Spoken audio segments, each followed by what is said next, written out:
ताज्या बातम्यांसाठी ABP माझाला subscribe करा आणि बेल आयकॉन प्रेस करा। बुलढाणा जिल्ह्यातलं शेगावचं संत गजानन महाराज मंदिर पहाटे 5 पासून ई पास धारक भक्तांसाठी खुलं झाले। सकाळपासूनच भक्त मंदिरात पोहोचतायत। राज्यातील इतर मंदिरं आणि देवस्थानं कालपासून खुली झालेली आहेत, पण गजानन महाराज मंदिरात तयारी पूर्ण न झाल्यानं आजपासून मंदिर भाविकांसाठी खुलं झालंय।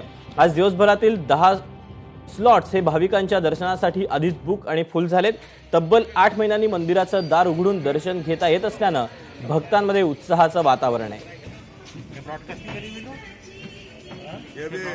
याबद्दलची अधिकची माहिती जाणून घेत संजय महाजन प्रतिनिधी आपल्या सोबत आहेत। संजय, शेगावमध्ये एकंदरीत काय वातावरण पाहायला मिळते, काय उत्साह आहे?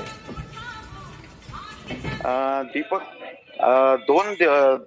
कालच परवानगी मिळाली होती मंदिर उघडायला, पण आज मंदिरात पूर्ण तयारी करून सर्व तयारीनिशी मंदिर उघडलेलं आहे। सकाळ 5 वाजेपासूनच भाविक सुरू झालेले आहेत। आपल्यासोबत असेच काही भाविक आहे, आपण त्यांनाच विचारूया। दुरून भाविक आलेले आहेत, आपण त्यांनाच विचारू की नेमकं त्यांना काय वाटतं। काय वाटतं तुम्हाला? 6.5 महिन्यानंतर जेव्हा दीपक, मी थोडं थांबवतोय। मंदिरात आता आरती सुरू झाली आहे, आपण आरती बघूया। मी आपल्या प्रेक्षकांना गजानन महाराजांची आरती दाखवतोय। आता सध्या आरती सुरू आहे।